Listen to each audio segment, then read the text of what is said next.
Hey guys, Trail Mama here. This is day 46 of my Appalachian Trail journey. Here we are today. I am in Pennsylvania. I am in my home state. I passed over the border probably about almost 3 hours ago. Woohoo! So I have walked from Georgia to Pennsylvania on the Appalachian Trail. Super cool. So far I've been in Georgia, North Carolina, Tennessee, Virginia, West Virginia, Maryland. Now I'm in Pennsylvania. So super cool. Super cool. And I'm super excited for that. I was at Penmar Park. So Penmar is, the park is, the Mason-Dixon line is right there.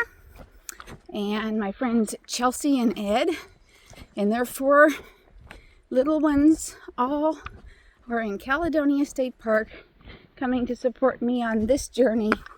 And they came in last evening. They are camping there. I asked them to meet me today at Penmar Park and take my food so that I could hike a little bit faster today. I have a lot of food because I had planned, I ended up getting 2 resupplies at Harper's Ferry. I had a 3-day one and a 7-day one. And as things worked out, I ended up having to get both of them there. I was supposed to get one there and one at Caledonia, but that didn't work out, so we have to adapt. So I left out of Harper's Ferry with 10 days worth of food. Oh my, it's just so heavy. Wow, it's just wow. Anyway, so when they talked about coming in and meeting me at Caledonia, I was like, oh, I wonder if they would meet me. And so they did. So right now I have very minimal weight on my back. I feel like I could touch the sky. Like, woo! It is just, oh my gosh. Plus the terrain is not like, it's pretty mild. A little bit rocky, but not bad at all. And man, these shoes, oh wow, they're like so good. My feet feel so good, even on the rocks, because there's been rocks today, especially in Maryland, there were rocks. And like boulder fields, and my feet just feel fine. They're not hurting at all. Oh, why didn't I do this sooner? I don't know. Because I just thought that that's how it should be, that your feet should hurt. Didn't have to be that way. Anyway, I'm super excited to get to see them again later. Be camping at Caledonia State Park tonight. And I'll get to hang out with them for a few hours. I actually think Chelsea's going to meet me and hike about 5-ish miles with me today to end the day. And I am so excited for that. I'm just so overwhelmed and overcome with gratitude for these amazing friends that I have that are willing to drive a few hours to come and support me. But anyway, today what I wanted to talk to you about is a kind of a saying that I have. I love sayings, as some of you know, and there's 2 that I have used over the years that are very similar, and here they are. Dream big, start small, act now. So that's one. The other one is little changes make big differences. So they both are similar in their meaning. And so I wanted to chat with you a little bit about that. So I'm going to give you a little bit of history on myself and like about my physical self, I suppose, and where I've been and where I am and all of that. So as a young person, as a teenager, I had struggles with food, of being healthy. I was very unhealthy. I weighed 105 pounds, didn't eat well. So that was not a healthy weight for me. I didn't exercise at that time. I did work, but I didn't eat well. I had struggles with not eating enough when I was a teenager, and as a way, actually before that, it wasn't necessarily, there was times when it wasn't a choice, but then there became a time when it was a choice, and I chose not to eat well enough. And anyway, I then met Eric when I was 18, and we started dating and just really hit it off pretty shortly after that. I got pregnant, we got married, and then I had Carla when I was 19 in September. So after that time, I was a stay-at-home mom and out kind of trying to figure out how to be a parent. And I had to learn how to be a parent out of books and how to do the things that you need to do out of a book and out of many books. Actually, I love books. So grateful for the library. Anyway, but my own health was not of any kind of priority at that time. And over the course of the next how many years, I just didn't take care of myself a lot at all. I never exercised. At that time we had lived in Kentucky. We ended up moving to Pennsylvania, and we decided to try to have another kiddo and got pregnant with Kaylee. So Kaylee was born when I was 23. And then after that time, I just really kind of self-medicated with food. Didn't take care of myself at all. Didn't know anything about exercising. Ate fast food quite a bit. I did cook too, but I just didn't take care of myself. And a few years later, in 2010, Eric died in a car accident.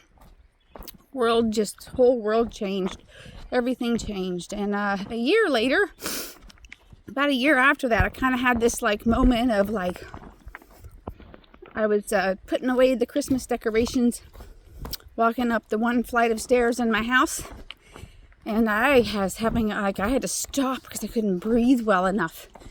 And I am at this point, let's see, I would have been 29, 30, somewhere around there, 30 years old, and walking up the steps and can't breathe, and my chest hurt a little bit.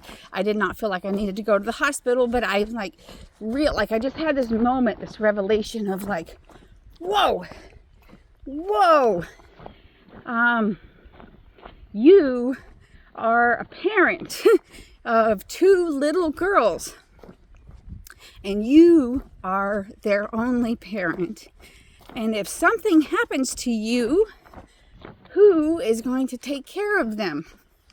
And at that time, I will say I didn't know that I didn't feel like anybody that was around, that was within our lives, would want that responsibility. So at that particular moment there on my stairs, I decided I have to change. And so I did. And so I started, and here's what I started with. Okay, I started with drinking diet soda. Instead of regular soda, I used to drink Mountain Dew, so I switched to diet. And that was the beginning, the very, very beginning. And then after, I don't know how much time passed, I ended up switching to the powders that you can put in your water. Because if I had a choice between drinking water and drinking nothing, I would have chosen nothing. That's where I was in my life at that time. So that was a beginning there. And then eventually I made the switch to just water. Eventually I decided to start walking. And I walked. We would go to soccer practice an hour early so I could walk around the soccer fields before anybody else got there, because I was embarrassed. It's like, what if I fall? What if I fall walking on the soccer field in front of people? So that was the next step, right? And then the next step was doing some at-home videos. And the next step was learning more about food, doing research, and beginning to eat vegetables. Literally beginning to eat vegetables. And it's just been this whole process. And what did not happen overnight. So the changes that I have been through really started in probably the very end of 2011, very beginning of 2012. We are now in 2024. Okay, so this is 12 years later. And I went from being very much overweight, not being able to breathe, walking up the steps, having friends who were running a 5K, and my thought was like two thoughts. One, why would you run for 3 miles? Couldn't even imagine at that time going 3 miles in my own mind, running or walking. I could not, that was unfathomable to me. And why would you pay to do that? Now I've paid to do many races and have went well beyond 3 miles, right? But I'm sharing all of this because it's a process, right? And then the dream, the evolution, all of it changes.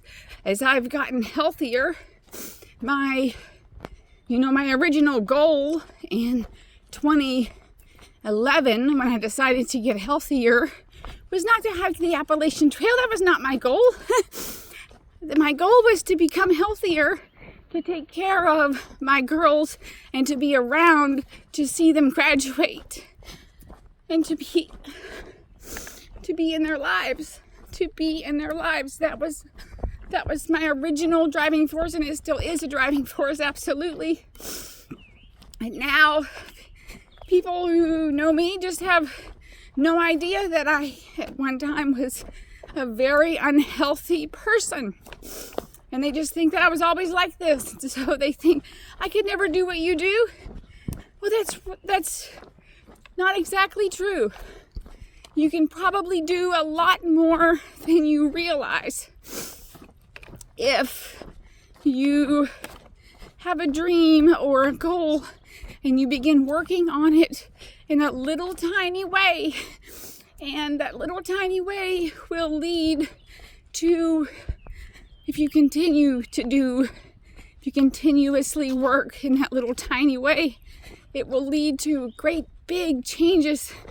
So I went from being very overweight and not able to walk up the stairs without breathing very hard to now I am hiking, backpacking the Appalachian Trail, and I'm on day 46, and at the end of today I will have hiked 1,085 miles in 46 days. So I want to encourage you to think about your own life and maybe think about what little tiny changes that you could make. An interesting thought that I just recently heard and that I really liked is to think about for 2 weeks. For 2 weeks, is there something you could change, a little something that you could do? Either, let's say every day for 2 weeks, a little thing, like could it be adding one vegetable in to your foods for 2 weeks? Can you commit to do that? And that little thing can escalate and escalate and escalate in such a positive way. So I encourage you to think about things like that. Or could you do 5 minutes of walking twice a week for 2 weeks? Could it be that you could do 5 minutes of walking every day for 2 weeks? I don't know, but like make it goals, make a little goals that you know you can achieve. And then that little goal, those little things will add up to big things, and it will add up to positive change in your life. So think about that, please. Think about that. So my video is getting super long, and I don't want it to get super long because then it takes a super long time to upload. Anyway, I really want to encourage you to think about looking at your life really very much and seeing what it is that you can change in it, if there are things that you want to change, if there are things that you'd like to do differently. Start looking at what can you do to change those little things that can add up to big things later. So with all of that, I'll say I hope that you are having a good day and are living a great life. I wish you happy trails. I hope you're on happy trails, and I send you much love. Bye for now.